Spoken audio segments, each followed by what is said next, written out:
China ഫലസ്തീൻ പ്രശ്നത്തിൽ നേരിട്ട് ഇടപെടുകയാണ്. യുദ്ധം തുടങ്ങിയതിനു ശേഷം ആദ്യമായിട്ടാണ് ഫലസ്തീനും ഇസ്രായേലും തമ്മിലെ യുദ്ധവുമായി ബന്ധപ്പെട്ട് നേരിട്ട് ചർച്ച നടത്താനും നേരിട്ട് ഇടപെടൽ നടത്താനും ചൈന തീരുമാനിച്ച വിവരം പുറത്തുവന്നത്. ഇസ്രായേലിനെയും അമേരിക്കയും യൂറോപ്യൻ രാജ്യങ്ങളെയും ഞെട്ടിപ്പിച്ച ഒരു സംഭവമാണ് കഴിഞ്ഞ ദിവസം യഥാർത്ഥത്തിൽ ചൈനയുടെ തലസ്ഥാനമായിരിക്കുന്ന ബീജിംഗിൽ അരങ്ങേറിയത്. ഈ വിഷയം എത്രത്തോളം യുദ്ധവുമായി ബന്ധപ്പെട്ട കാര്യത്തിൽ നിർണായകമായിരിക്കുന്ന ഇടപെടൽ നടത്താൻ അല്ലെങ്കിൽ തീരുമാനമുണ്ടാക്കാൻ സാധിക്കും എന്നതിനെക്കുറിച്ചും ഇസ്രായേലിനെ സംബന്ധിച്ചിടത്തോളം അവർ എത്രത്തോളം അവർക്കിത് ആഘാതമുണ്ടാകും എന്നതിനെക്കുറിച്ചുമാണ് ഇന്നത്തെ വീഡിയോയിൽ നമ്മൾ ചർച്ച ചെയ്യുന്നത്.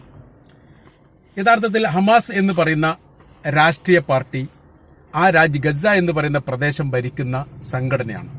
ഇസ്രായേൽ അതിനെ ഭീകര സംഘടന എന്ന് വിശേഷിപ്പിക്കുന്നു. അമേരിക്ക ഭീകര സംഘടന എന്ന് പറയുന്നില്ലെങ്കിലും ഭീകര സംഘടനയുമായിട്ട് ബന്ധപ്പെട്ട ചില സ്വഭാവ രീതികളൊക്കെ അവർക്കുണ്ട് എന്ന് ഇടയ്ക്കിടയ്ക്കൊക്കെ അമേരിക്കയുടെ ഭാഗത്തുനിന്നുള്ള പരാമർശങ്ങൾ ഉണ്ടാവാറുണ്ട്. UN സഭയിൽ ഹമാസ് ഒരു ഭീകര സംഘടനയായിട്ട് ആരും പ്രഖ്യാപിച്ചിട്ടില്ല. അങ്ങനെ ഒരു തീരുമാനമോ ഒരു ചർച്ചയോ ഈ അടുത്ത കാലത്തൊന്നും അവിടെ വന്നിട്ടില്ല. 2006 തിരഞ്ഞെടുപ്പ് വന്നു. ഫലസ്തീനിൽ വന്ന തെരഞ്ഞെടുപ്പാണ്. ഫലസ്തീനിൽ വന്ന തെരഞ്ഞെടുപ്പിനോടനുബന്ധിച്ചാണ് ചെറിയ പ്രശ്നങ്ങളൊക്കെ ഗസ ഭരിക്കുന്ന ഹമാസും വെസ്റ്റ് ബാങ്ക് ഭരിക്കുന്ന ഫത്താ പാർട്ടിയും തമ്മിൽ ഉണ്ടാകുന്നത്. അതിന്റെ കാര്യം എന്ന് പറയുന്നത് വലിയ ഭൂരിപക്ഷത്തിൽ 85% വോട്ട് നേടിയിട്ടാണ് ഗസയിൽ ഹമാസ് വിജയിച്ച് കയറിയത്. ഫത്തക്ക് വലിയ രീതിയിലുള്ള ഭൂരിപക്ഷം ഉണ്ടാക്കാനോ അല്ലെങ്കിൽ വലിയ മുന്നേറ്റം ഉണ്ടാക്കാനോ ഗസയുടെ ഭാഗങ്ങളിൽ സാധിച്ചിട്ടില്ല. ഇങ്ങനെ വന്നപ്പോൾ ഹമാസ് ഫത്തായിനോട് ഒരു നിർദ്ദേശം മുന്നോട്ട് വെച്ചു. നമ്മൾക്ക് ദേശീയ രാജ്യമുണ്ടാക്കാം, ദേശീയ ഗവൺമെന്റ് ഉണ്ടാക്കാം എന്ന തരത്തിൽ ഹമാസിനെയും കൂടി ഉൾക്കൊള്ളിച്ചുകൊണ്ടുള്ള ഒരു ദേശീയ ഗവൺമെന്റ് ഉണ്ടാക്കുക എന്നുള്ളതാണ് ഹമാസ് ഉദ്ദേശിച്ചത്. എന്നാൽ ഫത്ത പാർട്ടി അതിനെ അനുവദിച്ചില്ല. അവർ പറയുന്നു നിങ്ങൾ അംഗീകരിക്കില്ല, അതായത് ഭരണ സംവിധാനത്തിലേക്ക് നിങ്ങൾ അംഗീകരിക്കില്ല എന്ന തരത്തിലായിരുന്നു ഫത്തയുടെ നിലപാട്. ഫത്തയുടെ നിലപാട് എന്ന് പറഞ്ഞാൽ ഫത്ത പാർട്ടിയാണ് യഥാർത്ഥത്തിൽ അമേരിക്ക അടങ്ങുന്ന രാഷ്ട്രങ്ങളൊക്കെ ഔദ്യോഗികപരമായിരിക്കുന്ന ഗവൺമെന്റ് സംവിധാനമായിട്ട് അംഗീകരിക്കുന്നത്. സാമ്പത്തികപരമായി ഫലസ്തീനൊക്കെ സഹായം നൽകുന്ന സമയത്ത് ഫത്തയിനാണ് പരിഗണിക്കാറുള്ളത്. എന്നാൽ അഭിപ്രായ വ്യത്യാസങ്ങൾ ഉണ്ടായതോടുകൂടി 2007 അമേരിക്ക അടങ്ങുന്ന രാഷ്ട്രങ്ങൾ ഫലസ്തീന് നൽകുന്ന സാമ്പത്തിക സഹായം നിർത്തിവെച്ചു. എന്ന് വെച്ചാൽ ഒരു പരിധിവരെ അത് ഉപരോധമായിട്ട് പിൽക്കാലത്തേക്ക് മാറുകയും ചെയ്തു. ഇതോടുകൂടി ഫത്തയും ഹമാസും തമ്മിൽ വലിയ രീതിയിൽ അകൽച്ചയുണ്ടായി. പല ഘട്ടങ്ങളിൽ ഏറ്റുമുട്ടലുകളുണ്ടായി. മരണങ്ങൾ റിപ്പോർട്ട് ചെയ്തു. ഏകോപനം ഉണ്ടാക്കാനുള്ള ശ്രമങ്ങൾ നടന്നിട്ടില്ല. ഉള്ള ശ്രമങ്ങൾ വിജയിച്ചിട്ടില്ല. 14 വർഷത്തിലധികമായി അവരങ്ങനെ രണ്ട് ഭാഗത്ത് നിന്നുകൊണ്ടുള്ള ആശയപരമായിരിക്കുന്ന വ്യതിയാനമുണ്ട് എന്ന രീതിയിലൊക്കെ വലിയ പോരാട്ടം നടക്കുകയാണ്. ഒക്ടോബർ 7 യുദ്ധത്തിന്റെ ലോക രാഷ്ട്രീയ ഭൂപടത്തിൽ വലിയൊരു മാറ്റങ്ങൾ ഉണ്ടാക്കി ഹമാസ് ഇസ്രായേലിനെ ആക്രമിച്ചു എന്ന തരത്തിലാണ്. ഇസ്രായേലിനെ ആക്രമിച്ചതോടുകൂടി യുദ്ധത്തിന്റെ പാറ്റേണുകളും രീതികളും ലോകത്തിന്റെ ചിന്താധാരകളും അമേരിക്കയുടെ നിലപാടുകളും ഇസ്രായേൽ നിലപാട് ആകപ്പാടെ അത് മാറ്റിമറിച്ചു. ഒക്ടോബർ 6 വരെയുള്ള ലോകവും അല്ലെങ്കിൽ ഫലസ്തീനും അങ്ങനെയല്ല ഒക്ടോബർ 7 അതിനുശേഷമുള്ളത്. എന്താണോ ഹമാസ് പറയുന്നത് അത് ലോകം ശ്രദ്ധപൂർവ്വം ശ്രദ്ധിച്ചു എന്നുള്ളതാണ്. അവിടെ നടക്കുന്ന ഓരോരോ സംഭവങ്ങളും ഒക്ടോബർ 7 മുതൽ നമ്മൾ ഇന്ന് സംസാരിക്കുന്ന നിമിഷം വരെ നടക്കുന്ന ഓരോ സംഭവങ്ങളും കൃത്യവും വ്യക്തമായ രീതിയിൽ ലോകത്തിനത് കാണാനും കേൾക്കാനും താല്പര്യമുണ്ട്. അതവർ അന്വേഷിക്കുന്നു. അതിനനുസരിച്ച് നിലപാടുകൾ ഓരോരോ രാജ്യങ്ങളും UN സഭ അടക്കം പറയുന്നു എന്നുള്ളിടത്തേക്ക് ഒക്ടോബർ 7 ഹമാസിന്റെ ആക്രമണം എത്തിച്ചു എന്നുള്ളതാണ് യാഥാർത്ഥ്യം. നമ്മൾ പറയുന്ന വിഷയം, ഇത്തരമൊരു യുദ്ധങ്ങൾ ഉണ്ടായ സമയത്ത് വലിയ രീതിയിലുള്ള ചെറുത്തുനിൽപ്പാണ് ഹമാസിന്റെ ഭാഗത്ത് നിന്ന് ഗസയുടെ ഭാഗത്തൊക്കെ ഉണ്ടാകുന്നത്. ലോകത്തിലെ വൻ ശക്തിയായിരിക്കുന്ന സൈനിക ബലമുള്ള ശക്തിയായിട്ടാണ് ഇസ്രായേലിനെ കാണുന്നത്. അവരാണ് യഥാർത്ഥത്തിൽ 20,000 അല്ലെങ്കിൽ 30,000 മാത്രം ഹമാസ് പോരാളികൾ ഉള്ളൂ എന്ന് ഇസ്രായേൽ തന്നെ പറഞ്ഞ ആ സൈനിക സംവിധാനത്തോട് ഇപ്പോഴും ഏറ്റുമുട്ടി പരാജയപ്പെട്ടുകൊണ്ടേയിരിക്കുന്നത്. ഒരു വ്യത്യസ്തമായിരിക്കുന്ന കാലത്തൊക്കെ നമുക്കറിയാം ഹമാസിനെ സഹായിക്കാൻ വേണ്ടി ഇറാൻ അടക്കമുള്ള രാഷ്ട്രങ്ങളുടെ സൈനിക സഹായങ്ങളൊക്കെ ഉണ്ടാവാറുണ്ട്. മറ്റേതെങ്കിലും രാജ്യങ്ങളൊക്കെ സഹായിച്ചിട്ടുണ്ടോ എന്നുള്ളത് പരസ്യമായ രീതിയിലുള്ള പ്രഖ്യാപനങ്ങളോ അങ്ങനെ ഒരു റിപ്പോർട്ടുകളോ ഇപ്പം പുറത്തു വന്നിട്ടില്ല. ഇസ്രായേലിനെ സംബന്ധിച്ചിടത്തോളം ഇസ്രായേലിനെ അമേരിക്ക നേരിട്ട് സഹായിക്കുന്നുണ്ട്. ബ്രിട്ടനുണ്ട്, ഫ്രാൻസ് ഉണ്ട്, ഇറ്റലി ഉണ്ട്. ലോകത്തിലെ വൻ ശക്തികളൊക്കെ ഇസ്രായേലിനെ സൈനികപരമായും സാമ്പത്തികപരമായും ആയുധപരമായൊക്കെ സഹായിക്കുന്നുണ്ട് നമുക്കറിയാം. എന്നിട്ടും അവർക്ക് പിടിച്ചു നിൽക്കാൻ പറ്റാത്ത ഒരു പ്രതിസന്ധിയാണ് ഇപ്പോൾ നിലവിൽ ഫലസ്തീനിലെ ഗസയിൽ ഉള്ളത്. പറഞ്ഞു വരുന്ന വിഷയം, ഈ ലോകരാഷ്ട്രങ്ങളെക്കുറിച്ച് പറയുന്ന സമയത്ത് അമേരിക്കയാണ് കൃത്യമായിരിക്കുന്ന നിലപാട് പറഞ്ഞത്.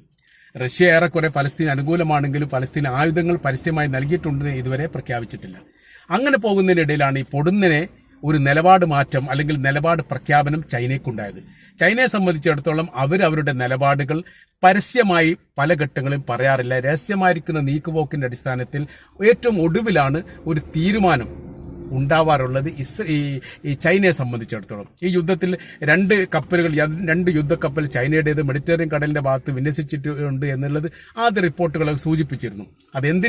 എന്നുള്ളത് ചൈന പറഞ്ഞിട്ടില്ല. എന്തിനായിരിക്കും എന്നുള്ള അഭിപ്രായം അമേരിക്കയും പറഞ്ഞിട്ടില്ല, മറ്റുള്ള രാജ്യങ്ങളും പറഞ്ഞിട്ടില്ല. അവരവിടെ ഇരിക്കുന്നു എന്ന് മാത്രം, നിരീക്ഷണാടിസ്ഥാനത്തിലാണെന്നൊക്കെ പറയുന്നു. എന്നാൽ ഈ വിഷയത്തിൽ നേരിട്ട് ഇടപെടാൻ വേണ്ടിയിട്ട് ഇപ്പോൾ റഷ്യയോ അതല്ലെങ്കിൽ ചൈനയോ മറ്റേതെങ്കിലും രാജ്യങ്ങളോ, അതായത് അമേരിക്ക അല്ലാത്ത മറ്റു രാജ്യങ്ങൾ ഇതുവരെ മുന്നോട്ട് വന്നിട്ടില്ല.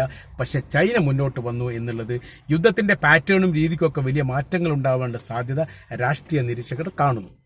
കാര്യമെന്ന് പറയുന്നത് അവരിപ്പോൾ കഴിഞ്ഞ ദിവസമാണ് ബീജിംഗിലേക്ക് ചൈന ഗവൺമെന്റ് ഔദ്യോഗികപരമായി ഹമാസ് നേതാക്കളെയും ഫത്താ നേതാക്കളെയും വിളിച്ചു വരുത്തിയത്.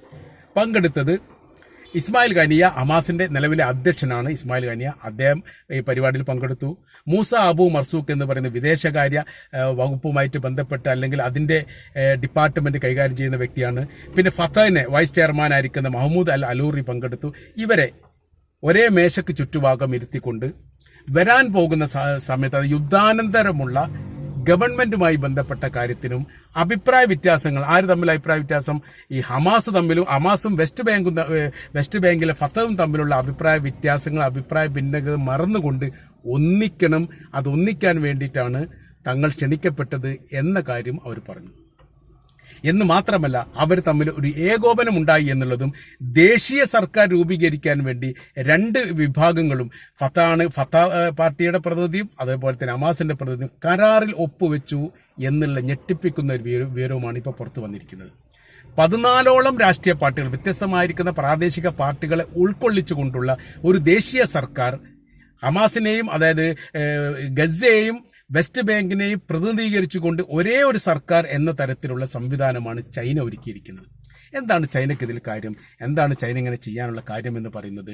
അമേരിക്കക്ക് ഇപ്പോൾ ഉണ്ടായിരിക്കുന്ന ഒടിവ് ചൈന അന്തർദേശീയപരമായ രീതിയിൽ ഉയർത്തെഴുന്നേൽക്കുന്നതിന്റെ ഭാഗമായിട്ട് തന്നെയാണ് കണക്കാക്കുന്നത്. ഇപ്പോൾ ബൈഡൻ ഒഴിഞ്ഞതോടുകൂടി അല്ലെങ്കിൽ ബൈഡൻ മത്സരരംഗത്ത് മാറി നിൽക്കുക എന്ന് പറഞ്ഞതോടുകൂടി രാഷ്ട്രീയത്തിന് വലിയ വ്യതിയാനം അമേരിക്കയിൽ സംഭവിച്ചിരിക്കുന്നു. ഐക്യപ്പെടുന്ന ഒരു സംവിധാനങ്ങളും നിലവിലില്ല എന്ന് തന്നെ വിലയിരുത്തപ്പെടുന്നു. അപ്പോൾ അമേരിക്കയെ സംബന്ധിച്ചിടത്തോളം അവർക്ക് ക്ഷീണം വരുന്നു. സാമ്പത്തിക രംഗത്ത്, സൈനിക രംഗത്ത്, ഇടപെടൽ രംഗത്ത്, അന്താരാഷ്ട്ര മേഖലയിലൊക്കെ അമേരിക്ക ഇടപെടുന്നത് അത്രത്തോളം ഉചിതമല്ല എന്നൊരു നിലപാടിലേക്ക് അമേരിക്കയുടെ തന്നെ വ്യത്യസ്തമായിരിക്കുന്ന രാഷ്ട്രീയ പാർട്ടികൾ എത്തിയിരിക്കുന്ന ഒരു പ്രത്യേക സാഹചര്യങ്ങൾ നിലനിൽക്കുകയാണ്. ഇങ്ങനത്തെ ഒരു വിഷയത്തിൽ ഇതിന് സമാനമായിരിക്കുന്ന ഒരു വിഷയം ഉണ്ടായത് ഇറാനും സൗദി അറേബ്യയും തമ്മിലാണ്. പതിറ്റാണ്ടുകളോളം ഇറാനും സൗദി അറേബ്യയും തമ്മിൽ ബദ്ധവൈരികളായിട്ടായിരുന്നു നീങ്ങിയിരുന്നത്. അവർ തമ്മിൽ പല ഏറ്റുമുട്ടലും പല വിഷയങ്ങളുണ്ടായിട്ടുണ്ട്. യമനിലെ ഹൂത്തികളുമായി നേരിട്ട് യുദ്ധം ചെയ്ത രാജ്യമാണ് സൗദി അറേബ്യ എന്ന് പറഞ്ഞത്. സൗദി അറേബ്യയുടെ സൈനികരും യുടെ സൈനികരും സംയുക്തമായ രീതിയിലാണ് അവിടുത്തെ യമനിലെ ഗവൺമെന്റിനെ നിലനിൽക്കാൻ വേണ്ടി അവിടെ പ്രതിരോധമുണ്ടാക്കുന്ന ഹൂത്തികളെ ഇല്ലാതാക്കാൻ വേണ്ടി വലിയ യുദ്ധങ്ങളും വലിയ പ്രശ്നങ്ങളൊക്കെ ഉണ്ടാക്കിയത്. ആ യുദ്ധത്തിലൊന്നും യഥാർത്ഥത്തിൽ സൗദി അറേബ്യക്കോ യുഎക്കോ വിജയിക്കാൻ വേണ്ടി സാധിച്ചിട്ടില്ല. പക്ഷേ രാജ്യങ്ങൾ തമ്മിൽ അകലുകയും വലിയ രീതിയിലുള്ള സാമ്പത്തിക നഷ്ടങ്ങളും പ്രശ്നങ്ങളും ഉണ്ടാവുകയും ചെയ്തു. അത് സാരമായ രീതിയിൽ ബാധിക്കപ്പെട്ടത് ഇറാനാണ്. കാരണം ഇറാന് 100% പിന്തു നൽകുന്ന വിഭാഗമാണ് ഹൂത്തി വിമതർ എന്ന് പറയുന്നത്.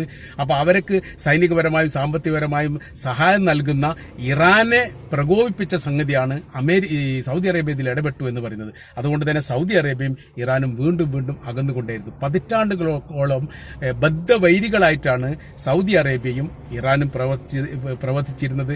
അത് മേഖലയിൽ വലിയ രീതിയിൽ സംഘർഷാവസ്ഥ ഉണ്ടാക്കാനും അത് എണ്ണ പെട്രോളിയവുമായിട്ട് ബന്ധപ്പെട്ട കാര്യത്തിന് വിപണനവുമായി ബന്ധപ്പെട്ട കാര്യത്തിനൊക്കെ സാരമായിട്ട് ബാധിക്കുകയും ചെയ്തു. ഈ ഒരു കാര്യങ്ങളൊക്കെ മുതലെടുക്കുന്ന രീതിയാണ് പലപ്പോഴും അമേരിക്ക ചെയ്യാറുള്ളത്. അറബ് രാജ്യങ്ങൾ അല്ലെങ്കിൽ മുസ്ലിം രാജ്യങ്ങൾ തമ്മിൽ അകൽച്ച ഉണ്ടാവുക, അവർ തമ്മിൽ പ്രശ്നങ്ങൾ ഉണ്ടാവുക എന്ന് പറയാൻ വലിയ സന്തോഷമാണ്. കാര്യം അമേരിക്കയുടെ നയനിലപാടുകളൊക്കെ കൃത്യമായ രീതിയിൽ മിഡിൽ ഈസ്റ്റിൽ ആധിപത്യം ഉണ്ടാക്കിയെടുക്കാൻ വേണ്ടിയിട്ട് അറബികൾ തമ്മിലുണ്ടാവുന്ന അനൈക്യം അല്ലെങ്കിൽ മുസ്ലിം രാജ്യങ്ങൾ തമ്മിലുണ്ടാവുന്ന അനൈക്യം യഥാർത്ഥത്തിൽ അമേരിക്ക ഗുണം ചെയ്തിരുന്നു. ഇത് കൃത്യമായി കണ്ട് മനസ്സിലാക്കിയിട്ടാണ് ചൈന ഇടപെടുകയും സൗദി അറേബ്യയും ഇറാനും തമ്മിലുള്ള വിഷയങ്ങൾ അവസാനിപ്പിക്കുകയും ചെയ്തത്. അത് വലിയൊരു ചർച്ചാ സംബന്ധമായിരിക്കുന്ന കാര്യമായിരുന്നു. ലോകം മുഴുവനും വളരെ അത്ഭുതത്തോടു കൂടിയായിരുന്നു ഈ ചർച്ചയെ നോക്കിക്കണ്ടത്. ചൈനയ്ക്ക് എങ്ങനെ സാധിക്കും എന്നുള്ള പ്രത്യയശാസ്ത്രപരമായ രീതിയിൽ വലിയ അകൽച്ചയാണ് ചൈനയിലെ കമ്മ്യൂണിസ്റ്റ് പാർട്ടിയും സൗദി അറേബ്യയുടെ ആ സുന്നി ആശയവും ഒക്കെ തമ്മിലുള്ളത്. അപ്പൊ അങ്ങനത്തെ ഒരിക്കലും അംഗീകരിക്കാത്ത എല്ലാ മേഖലയിലും എല്ലാ കാലത്തും സൗദി അറേബ്യയുടെ ഏറ്റവും ഒറ്റ ചെങ്ങായി എന്ന് വിശേഷിപ്പിക്കുന്ന അമേരിക്കയെ മറികടന്നാണ് ചൈന ഈ കാര്യം സാധിപ്പിച്ചെടുത്തത്. അതോടുകൂടി ആ മേഖലയിൽ ഏകോപനമുണ്ടായി എന്ന് മാത്രമല്ല, പതിറ്റാണ്ടുകളോളം ബദ്ധവൈരികളായിരുന്ന ഇറാന്റെ പ്രസിഡന്റ് ജിദ്ദയിൽ നടന്ന മുസ്ലിം രാഷ്ട്രങ്ങളുടെ ഉച്ചകോടിയിൽ പങ്കെടുത്തു എന്ന് പറയുന്നതും ചരിത്രത്തിലെ അപൂർവമായിരിക്കുന്ന സംഭവമായിരുന്നു. അപ്പോൾ ഇങ്ങനൊരു സംഭവ കാര്യങ്ങളൊക്കെ നടന്നതോടുകൂടി ഇറാനും സൗദി അറേബ്യയും ഏകോപിപ്പിക്കുകയും ഈ ഏകോപനം പിന്നീട് ഫലസ്തീന് വലിയ ഗുണമുണ്ടാവുകയും ചെയ്തു. എങ്ങനെ ഗുണമുണ്ടായി എന്ന് പറഞ്ഞാൽ, ഹൂത്തികളുമായി ഏറ്റുമുട്ടാൻ തങ്ങളോടൊപ്പം സഹകരിക്കണമെന്ന് അമേരിക്ക സൗദി അറേബ്യയോട് പറഞ്ഞ സമയത്ത് അവരുമായി ഏറ്റുമുട്ടാനോ അവർക്കെതിരെ നിങ്ങളെ ഇസ്രായേലിന് വേണ്ടി സഹായിക്കാനോ തങ്ങൾ തയ്യാറല്ല എന്ന് സൗദി അറേബ്യ തുറന്നു പറയുകയും ചെയ്തു. അതുകൊണ്ടാണ് ചെങ്കടലുമായിട്ട് ബന്ധപ്പെട്ട വിഷയത്തിൽ അമേരിക്കക്കും ബ്രിട്ടനും 100% പരാജയമുണ്ടാവാനുള്ള കാരണം. അവർ പരാജയമുണ്ടായത് ഈ ഒരു ഘട്ടത്തിലാണ്. കാരണം ചെങ്കടലിന്റെ അതിർത്തി പങ്കിടുന്ന സൗദി അറേബ്യയോ UAEയോ ഈജിപ്തോ ആരും ഈ കാര്യത്തിൽ സഹകരിച്ചിട്ടില്ല, ബഹ്റൈൻ അടക്കം. അങ്ങനെ സഹകരിക്കാതെ വന്ന സമയത്ത് ഈ ഹൂത്തികളെ ഏറ്റുമുട്ടുക എന്നുള്ളത് ഇവരുടെ മാത്രം ബാധ്യത, അമേരിക്കയുടെ മാത്രം. അമേരിക്കയ്ക്ക് പിടിച്ചു നിൽക്കാൻ പറ്റാത്ത ഒരു സ്ഥിതിവിശേഷം വന്നു. ചെങ്കടലിൽ ഇപ്പോഴും അങ്ങനെ തന്നെ തുടരുകയാണ്. അവിടെ ആധിപത്യ സംബന്ധമായിരിക്കുന്ന കാര്യം ഇപ്പോഴും ഹൂത്തികളുടെ കൈവശത്തിലാണ് എന്നൊരു പ്രത്യേകതയുണ്ട്. അപ്പോൾ ചൈന മുന്നോട്ട് വെക്കുന്ന കാഴ്ചപ്പാട് എന്ന് പറഞ്ഞാൽ, ഫലസ്തീനിൽ ഒരു ദേശീയ സർക്കാർ ഉണ്ടാവണം. അത് അടിയന്തരമായ രീതിയിൽ, യുദ്ധവിരാമമൊന്നുമല്ല അവിടെ പരാമർശം, നിലവിൽ ഉണ്ടാവണം. അങ്ങനെ അവർ ഏകോപിക്കണം. ഇത് രാഷ്ട്രമായിട്ട് നിലനിൽക്കണം എന്ന് പറയുന്ന പ്രമേയം UN സഭയിൽ പാസാക്കണം. അത് വിജയിപ്പിച്ചെടുക്കാനുള്ള ശ്രമങ്ങൾ നടത്തുന്ന സമയത്ത് ഓട്ടോമാറ്റിക്കായിട്ട് ഇസ്രായേലും സൈനിക സംവിധാനവും പതുക്കെ പാലസ്തീന്റെ ഭൂമിയിൽ നിന്ന് പിറകോട്ട് പോകും എന്ന് ചൈന കണക്കൂട്ടും. ചൈനയുടെ രാഷ്ട്രീയം എന്ന് പറഞ്ഞാൽ വളരെ തന്ത്രപരമായിരിക്കുന്ന രാഷ്ട്രീയമാണ്. നേരിട്ട് ഇസ്രായേലുമായിട്ട് ഏറ്റുമുട്ടുന്നതിന് പകരം അവരെടുക്കുന്ന സമീപനം എന്ന് പറയുന്നത് വലിയ ശക്തിയും വലിയ രാഷ്ട്ര പ്രഖ്യാപനവും ഫലസ്തീനു വേണ്ടി ഉണ്ടാക്കി കൊടുക്കുമ്പോൾ ഒരു രാജ്യത്തിൽ കടന്നുകയറിയുള്ള അക്രമം ഒരിക്കലും ഇസ്രായേലുമായിട്ട് ബന്ധപ്പെട്ട് അംഗീകരിക്കാൻ സാധിക്കാത്തിടത്തേക്ക് കാര്യങ്ങൾ പോകുമെന്നുള്ളതാണ്. അപ്പോൾ ചൈന യഥാർത്ഥത്തിൽ ഈ സൗദി അറേബ്യയും ഇറാനും തമ്മിലുള്ള പ്രശ്നത്തിന് ശേഷം പാലസ്തീനിൽ ഒരു ഏകോപന സർക്കാർ ഉണ്ടാക്കാൻ വേണ്ടിയുള്ള ശ്രമം നടത്തിയതിൽ 100% വിജയിച്ചു എന്നുള്ളതും ഇസ്രായേലും അമേരിക്കയും അടങ്ങുന്ന സംഘത്തിന് വലിയ ഞെട്ടലുണ്ടാക്കി എന്നത് മാത്രമല്ല, മിഡിൽ ഈസ്റ്റിൽ ഇനി ചൈനയുടെ ആധിപത്യം വരാനുള്ള സാധ്യതയും രാഷ്ട്രീയ നിരീക്ഷകർ വിലയിരുത്തുകയാണ്.